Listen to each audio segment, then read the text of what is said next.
All right. Hop on with us via the Ag Up Equipment text line, 601-885-3776. Let us know what you're doing, seeing, hearing, or that you love the show, or that you don't like the show. Whatever. We just need something from you. Some feedback, some engagement. Wait till I get into this fast food thing again. How is Five Guys listed as fast food? You know, I don't understand. And how in the hell does Arby's make a top 10 list? That's insanity. But we'll get to that in a minute. We are the Out of Bounds Show, ESPN 105.9 The Zone. I'm your host, Bo Bounds. That's right. We're streaming live on thezone1059.com. And you can watch the show right now on YouTube. That's right. We have a YouTube channel. You can watch it. You can search Out of Bounds Sports and watch the show. And I'll wave at you. We mixed up the set a little bit. Evidently, it's a Patron day because we've got three really pretty boxes. I got to give them credit. They have all kinds of cool colors. Very appetizing to the eye as far as the Patron Super Premium Tequila boxes. And then I've got a great picture behind me of a bottle of Patron and a glass of Patron. So got a couple of helmets up here, mixing in a little NFL and college football. You can watch it on our YouTube channel, Out of Bounds Sports. Our SEC Insider Hit this morning is brought to you by Miskelly Furniture and any of the Miskelly Sleep Store locations. And also the one, the only, Purple Grid, the purple mattress, the one, the only Purple Grid. Groundbreaking, no-pressure gel technology is the star of every purple mattress. I've been sleeping on one for 2 years. Wendy and I love it. Miskelly Furniture, Miskelly Sleep Stores. I ran into Tommy Miskelly yesterday. It was good to see him. Been a while. And as I was roaming around town, and we got to catch up for a minute. So you can go to Miskelly's, with an S, Miskellys.com too. And the one, the only Purple Grid, groundbreaking, no-pressure gel technology is the star of every purple mattress powered by Miskelly Sleep Stores. Want to say good morning to you. Welcome in. Let's get into some fast food real quick before I get into some sports. That Jackson Mets discussion always touches a nerve. It's like if you talk Mississippi Coliseum in the 70s and 80s, Jackson Mets in the 80s, the Doc in the 80s or the 90s, all of a sudden it's just memory lane. It's crazy. Or, Reggie Collier, John Bond, and John Forcade. Those years where we were all packing it in Mississippi Veterans Memorial Stadium. We didn't know any better, did we? Huh? We thought that was the good life. We didn't even have restaurants around there. Good hell. There was no fondant. You didn't have like highball and highball lanes with amazing food and a beautiful, real bougie bowling alley. You didn't have all the other culinary delights, saltines among others, and fondant. Now, Belhaven, well, Que Sera would plant their flag about 80. Well, look that up for me, Jason. The year Que Sera started in Jackson. I'm going to guess 87. 88? And I was kind of, speaking of onions, Bill Raftery, that was kind of onions by Boo to drop that there. We weren't really advanced culinary-wise in 1987 in the great state of Mississippi. It's amazing your options today, right now, as you drive around the Jackson metro area. You have great options for lunch and dinner. Now, some of you miss out on some because you won't go to Jackson. That's on you, not me. By the way, I finally went to Elvy's the other day. Ooh. I did. I dove in. Great things. Yeah, what was I doing? I was down in Jackson, driving back through. I can't remember what I was doing. Golly, because I usually eat an earlier lunch than that. And this was like a 1-ish lunch. I saw NFL Chuck in there, Chuck Mullins. But I went to Elvy's and went to the bar and grabbed a quick lunch. It was nice. People were nice. That's Bellhaven. That's my stomping grounds. That's where I grew up. Okay, so what year did Que Sera start? 1989. No kidding. 1989.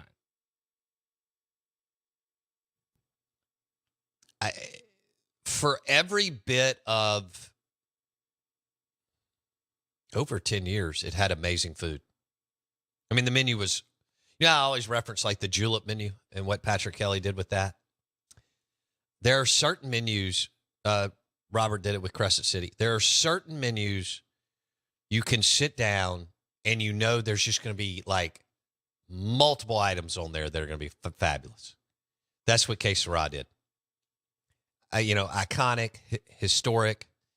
I bartended there, Jason. At Que Sera? Yeah. That place got weird and crazy. I was only 21 years old.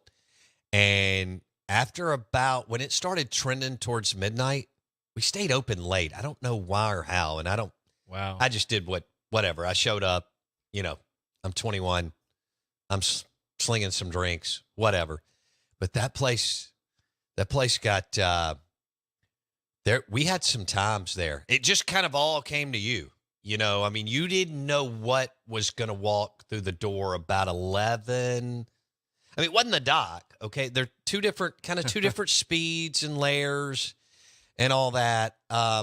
And there's a little bit of, there's always a little bit of crossover because you're in the same area. But as I was bartending, and sometimes as a bar, you would wait, tables close to the bar. Yeah. You see what I'm saying? Of course, bar tables. Yeah. You would cover, I don't know how many, it's been too long, but 4 or 5 tables, okay? Right. And because we served food late, and it was good food, like really, really quality, high-end food. Yeah. And again, that wasn't necessarily prevalent. Today we have these extraordinary culinary options in this area. But I'll tell you this, because local shuts down pretty early. That's not what Derek's looking for. Y'all are wrapping it up. What do y'all may seat somebody at 10 and then pretty much wrap it up? Oh, no. 9? Local closes at 9. So that's smart. They might seat someone at, 8:50. Yeah. Maybe on a good night. Yeah. And so I ended up trending over to Nick's and what was Shapley's, and I bartended. We were done at, Nick and Nico had a little bit different mentality. I didn't agree with it, but that could bleed into the evening. But it would only be like 2 tables. Yeah. And these are people whispering in a very nice fine dining restaurant on Lakeland Drive, very dark, lots of carpet, whatever. Again, it was 1996, right? We had not quite broken away from that 77 to 83 run of decor. But Que Sera would get, dude, it was almost part disco, part real weird. A little bit of Seattle grunge coming. It was just a melting pot, eclectic, which I loved, group of people, and you didn't know where it was going to go. I can't tell you how many times people would be like, "You want to come over to our?" I don't know what time we close. I'm guessing 1 a.m. or something. And then people would be like, "Do you want to come over and keep? You've been working. Do you want to join the party?" And that happened. And you would never know where, what apartment you would be going into or house in Bellhaven or in that area. But Fondren wasn't Fondren today in 1995. So that's my Que Sera story. Now, it's a lot of fun, though. Golly, I wasn't there long, but it was a lot of fun. What kind of clientele was it? Was it So during the day, it was incredible. It was business. Okay. I mean, lunch. It's hard for you to wrap it because you worked in such a high end place in local, and there's a very high quality of clientele that's going in there. Right. Both, not just business, but people that don't have to work. Okay, True. right? They can just kind of drink wine through lunch. We didn't have as much of that kind of demo at that time. Okay, Yeah. and so it was very business at lunch, and everybody was splitting checks. And you didn't really make any money. But late in the afternoon and into the evening, you could knock down some. It's the first time I ever made $300 in a night in 1995. I thought that was, dude, I thought that was big. For a broke college student, I thought that was big living. Big living. At that point, it is. At Okay. that time period. Yeah, I mean, you could pick up so much cash if you were either in the in-between shift or if you stayed after 9. Does that make sense? Yeah, closer, or if you're like a Yeah. double straight through sort of Yeah. thing, because those like 2 p.m. to 4 p.m. Well, those people were in the happy hour, and you know the people that are rushing back to work are literally they're counting out the pennies and the dimes on their check as 9 people sit at a table, and you make $1.27. But at night, hold on, you could. You could knock down some cheddar. And back then, man, when you knocked down 150, 200, $300 in the mid 90s, that was serious money.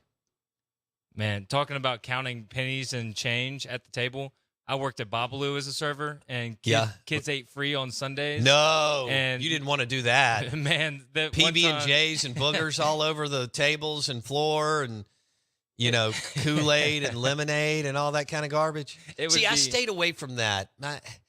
My dad was able to navigate, again, I told you about my list that I made that I was going to just go out into the world and go knock on all these restaurant doors at 21 years old because I wanted to bartend.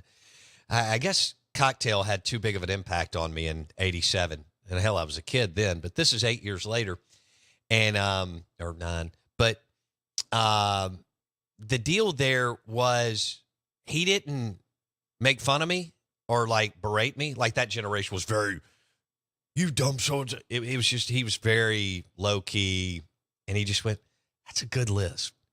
Why don't you go to Nick's and Shapley, see what they have? They're probably going to have a clientele that spend more money. And it was like, aha moment, Yeah.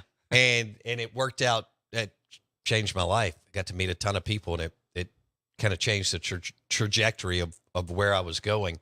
But, I didn't run out to there's nothing wrong with it, like a fish house, right? I mean, I got to go serve drinks, entrees, make money. And that was a lot of fun. I just went down a crazy lane on Que Sera. I could do a whole show. But I'm telling you, after 11 midnight at Que Sera, it got wild, funky, weird. You're 21, you're single, you have a full head of hair, you're in great shape. Women hitting on you. It was wild, but tons and tons of fun. And that you would have loved, as somebody who's worked in really high-end restaurants, you would appreciate that food. It was, Boo had it going at that time. It was delicious. It had a very Cajun New Orleans feel that people were trying to capture here, but really couldn't recreate. All right. So what are we doing? Nick says, Houston Nut once tipped me $100 bill at Dancing Rabbit. That surprises me. Coaches are notorious for being cheap. Really? The coaching profession is notorious for being cheap. There's a great book by David Halberstam on the globalization of the NBA and Jordan and Kobe and Shaq going to China and selling shoes. But in the book, he spends a couple of pages on how cheap NBA players and coaches were at that time. Now, totally different deal than 97, 98. But he talked about how they would walk around airports to pick up newspapers that other people had already read because they didn't want to buy them. Now, this is in the 90s when people read newspapers. Now, let me come full circle with what he's talking about. coaches are notoriously cheap. I mean, you talking about one of the most frugal people I've ever been around? Mike Leach. Mike Leach took frugal and cheap to another level. But now, as of recently, I've had a couple of coaches buy my dinner. That's unheard of. It's unheard of. So for Houston Dale Nutt to drop a Hyundai on him at Dancing Rabbit Golf Club, I guess he was maybe a cart guy, or which probably doesn't sound bad as a young. I mean, if you had to get a job at 2021, that sounds like a good gig to me. Yeah. A real good gig. By the way, they renovated the Dancing Rabbit clubhouse, and I went there last week. It looks really good. I've had dinner with Houston Nutt. He didn't have to pick up the tab, and that's a good thing because there were about 9 bottles of Opus One ordered at the table by someone else. Jeez. And and Houston doesn't drink, and there's nothing wrong with that.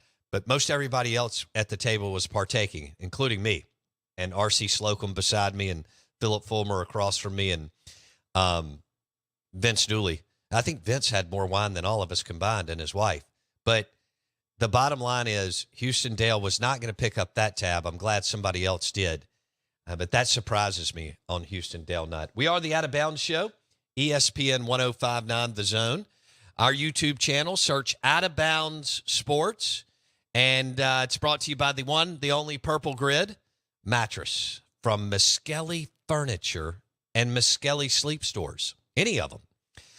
Groundbreaking, no-pressure gel technology is the star of every purple mattress. Powered by Dr. V and any of the Miskelly Sleep Stores in Mississippi. Wendy and I sleep on the purple mattress from Miskelly Sleep Stores, and we love it. We've slept on it the last 2 years. 2 years. So I thought I was getting into fast food, and then I took a long walk down memory lane on bartending at K Sarah and all the crazy people who went through there. Real quick, Chick-fil-A wins again on this fast food list. I don't understand the Jimmy John's thing. I'm more of a hot sub guy. I'm not a cold sub guy. I'll eat a cold sub.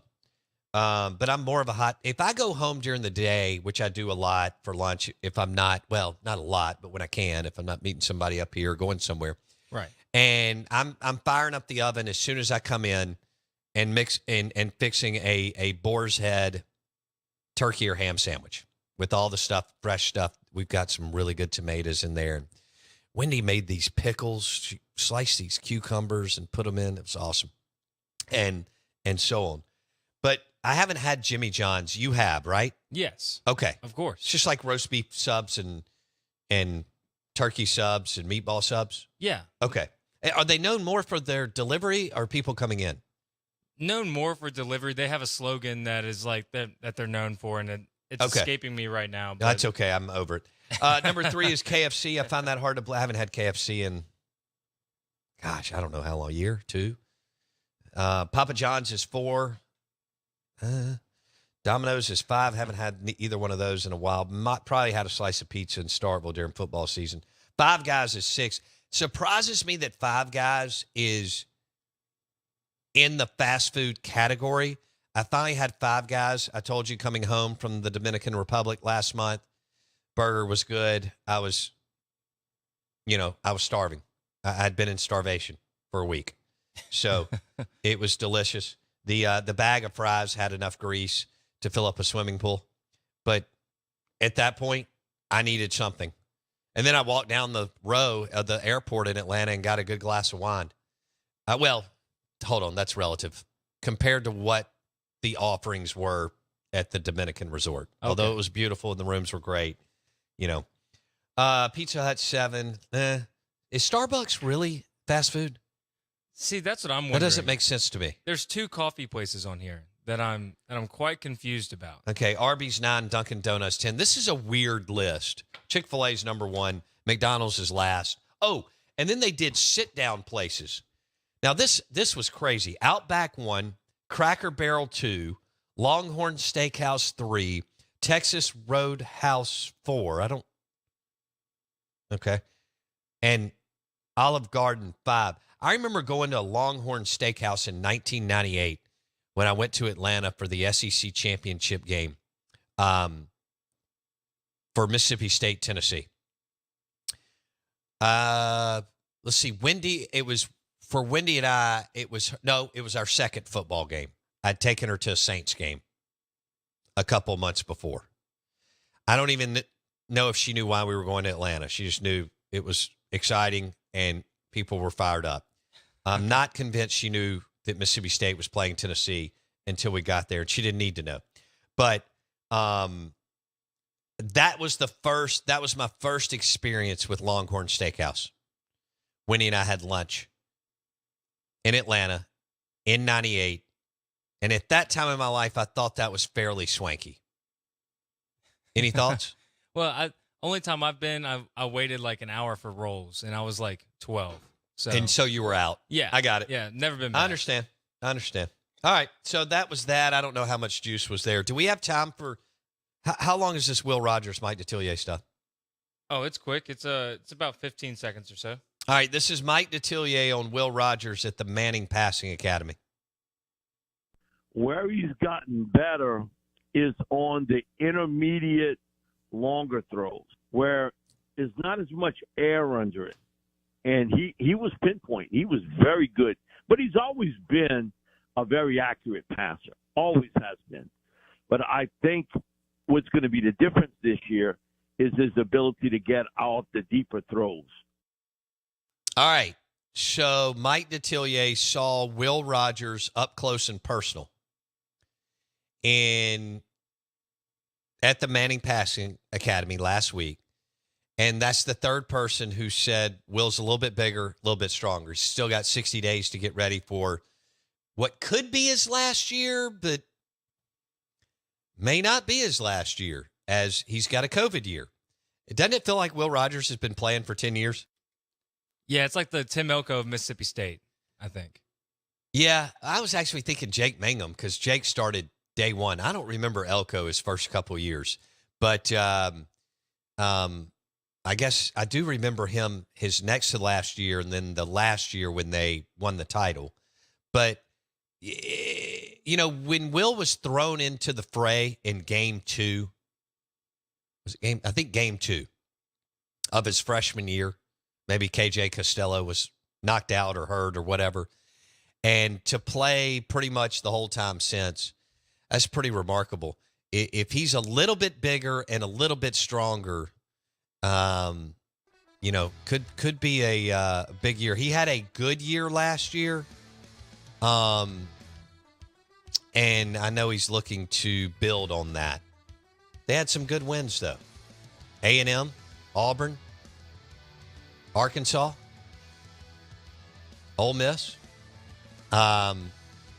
They didn't have a good offensive day against Illinois, but you know, that happens in the bowl game. You don't ever know what you're going to get after kids get 3 or 4 weeks off. The Out of Bounds Show is driven by the all-new Nissan Pathfinder at Cannon Nissan in Jackson. Cannon Nissan in Jackson. All new body style. It's really cool. Also, the Nissan Rogue. It's their crossover. Insane gas mileage. Powered by the Nissan Rogue at Cannon Nissan in Jackson. Josh Raggio is going to join us coming up in the second hour.